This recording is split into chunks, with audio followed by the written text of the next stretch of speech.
नमस्कार। आज हम बात करेंगे लग्जिट वेलनेस सेंटर से उस साइंस की जो जिसको समझने के बाद आप ये समझ पाएंगे कि हमें क्या करना है।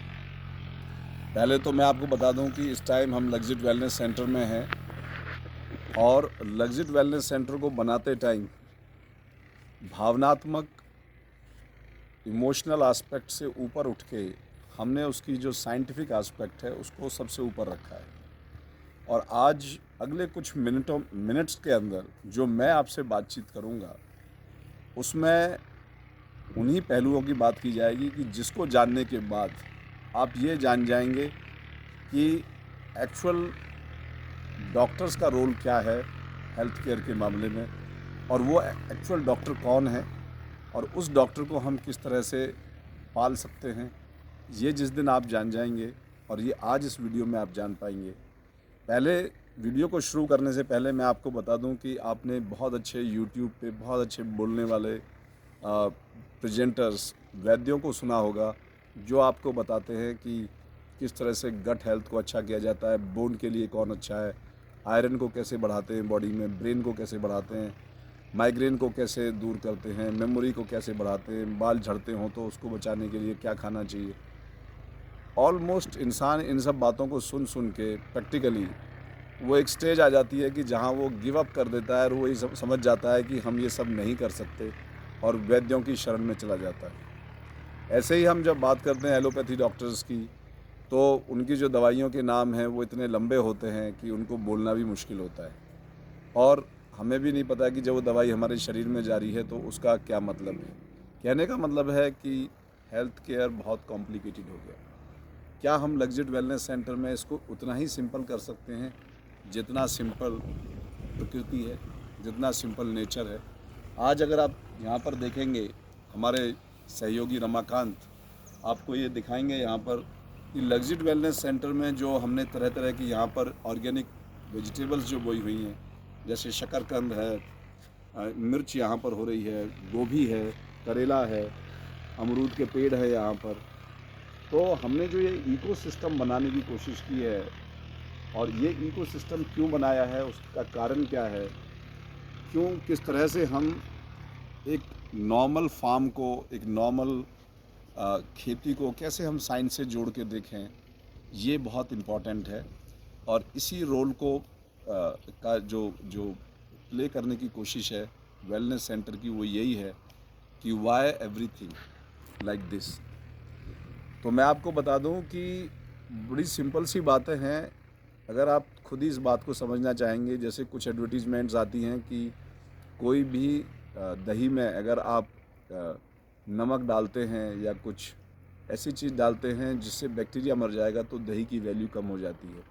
तो कीवर्ड है बैक्टीरिया, माइक्रोब्स, एंड वो सारे परजीवी जो हमारे शरीर में पलते हैं, वो माइक्रोब्स, बैक्टीरिया और इस तरह के जितने भी जीवाणु हैं जो हमारी बॉडी के अंदर हैं, सेम चीज़ आपको मिट्टी के अंदर मिलेगी, सेम चीज़ आपको बॉडी के अंदर मिलेगी।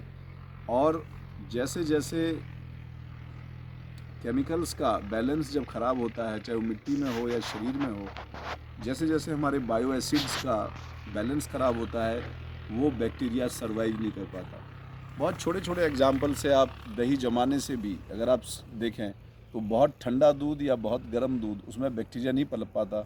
तो जो महिलाएं दूध जमाती हैं या जो भी किचन में काम करने वाले लोग जो दूध जमाते हैं, उनको मालूम है कि एक ऑप्टिमम टेम्परेचर पर ही वो बैक्टीरिया सर्वाइव करता है और वहीं पर ही उसमें दही डाला जाता है दही जमाने के लिए। तो जो बात समझने की है कि बैक्टीरिया सर्वाइव करने के लिए एक एनवायरनमेंट की आवश्यकता है। The key word is environment. So the first keyword was bacteria, the second keyword is environment.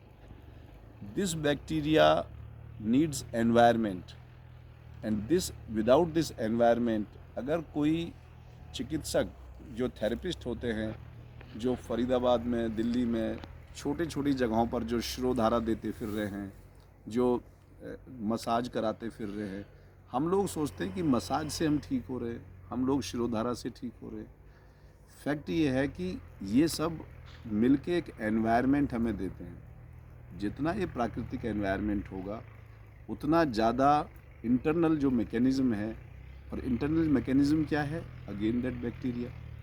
तो फैक्ट ये है कि जब तक ये परजीवी हमारी बॉडी में रिवाइव नहीं करते, जो सहयोग देते हैं चीज़ों को पचाने में, तो हमें बस ये जानना है कि जब भी हम कुछ खाते हैं पीते हैं, क्या हम उस बैक्टीरिया को इंस्टॉल कर पा रहे हैं। तो जितनी भी प्राकृतिक चिकित्सा है, जितनी भी पंचकर्म की चिकित्सा है, जितनी भी ऑर्गेनिक फूड की चिकित्सा है, रेस्ट की जो चिकित्सा है, जो भी चिकित्सा जिसे हम कहते हैं ध्यान की जो चिकित्सा है, योग की चिकित्सा है, ये सब मिलके एक एनवायरनमेंट तैयार करते हैं। वो एनवायरनमेंट है सहजता का, वो एक ऑप्टिमम एनवायरनमेंट है सहजता का, ईज़ का। जब वो ईज़ का, इसीलिए इसको समग्र कहते हैं, क्योंकि एक चीज़ नहीं है, you have to take care of, this is called environment.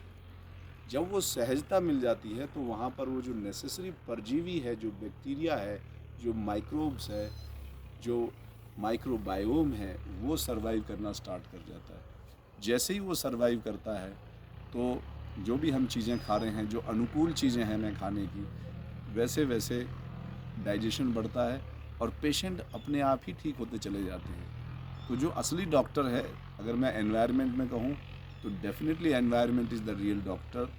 But अगर हम साइंटिफिक ढंग से लाएँ तो एनवायरनमेंट किस चीज़ को पोषित कर रहा है, बैक्टीरिया को। ज़मीन में भी जो ऑर्गेनिक फार्मिंग को लेके जो बात होती है, फैक्ट ये है कि जो हम यूरिया डाल रहे हैं, जो हम तरह तरह के पेस्टिसाइड्स डालते हैं, उससे वो बैक्टीरिया ज़मीन का ख़त्म हो जाता है। वो जो नेसेसरी बैक्टीरिया है पेड़ों पर, फलों पर, वो ख़त्म हो जाता है। जो जो एंजाइम है बॉडी जो ज़रूरी है, वो डिप्लीट हो जाता है, वो कम हो जाता है। हम उसको जहरीला कह देते हैं। हाइब्रिड है, उसमें वो एंजाइम नहीं है, उसमें वो माइक्रोब सर्वाइव करने की, बैक्टीरिया सर्वाइव करने की कैपेसिटी नहीं है, इसलिए वो फूड उतना टेस्टी नहीं होता, न्यूट्रिशियस नहीं होता, पोषक नहीं होता। It is not full of enzyme, it is not full of bacteria. हमें जानना क्या है कि environment is necessary to survive. तो जो इनविजिबल वर्ड है, जो दिखाई नहीं दे रहा, दैट इज़ ऑल पावरफुल। हम दही को स्वाद से खाते हैं, लेकिन वो स्वाद कहाँ से आता है, वो बैक्टीरिया हमें दिखाई नहीं देता। हेल्थ केयर में जो इनविजिबल पार्ट है वो हमें दिखाई नहीं देता, इसलिए हम अक्सर इस भूल में होते हैं कि कोई दवा, कोई डॉक्टर हमें ठीक करेगा। हम ये भूल जाते हैं कि फूड ही डॉक्टर है तुम्हारा, ये बैक्टीरिया ही तुम्हारे डॉक्टर हैं। This is what we have to understand, this is called natural science, naturalist. इसमें ब्रेन नहीं लगाना है, जहाँ आपने ब्रेन लगाया वहाँ गड़बड़ कर दी। ब्रेन आपको संबंधों में नहीं लगाना होता, ब्रेन आपको इमोशंस में नहीं लगाना होता। केवल आपको अगर कहीं ब्रेन लगाना होता है तो वो टेक्निकल या मैकेनिकल चीज़ों में लगाना होता है, जहाँ पर हम कोई इंजीनियरिंग का काम कर रहे हैं, जैसे कोई ऑपरेशन कर रहे हैं, कोई इंजीनियरिंग का परफॉर्मेंस कर रहे हैं। ये जो चीज़ें हैं नेचुरल चीज़ें हैं, यहाँ पर हमें एनवायरनमेंट की ज़रूरत होती है। We have to give a healthful environment, a healthy environment. And luxury wellness centre try to bring this idea in front of your eyes, in front of your brain, in front of your heart, ताकि आपको ये समझ में आए और आप सहजता से इन सब चीज़ों को एक्सेप्ट कर पाएँ और धीरे धीरे धीरे धीरे अपनी लाइफ को बेहतर कर पाएँ।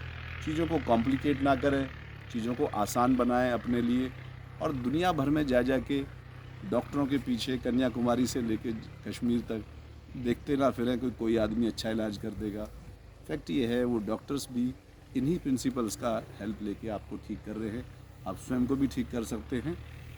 इसके अलावा फिर भी कोई हेल्प चाहिए तो डेफिनेटली बहुत सारे चिकित्सक आपकी हेल्प करते हैं, but keep first thing first. Thank you very much.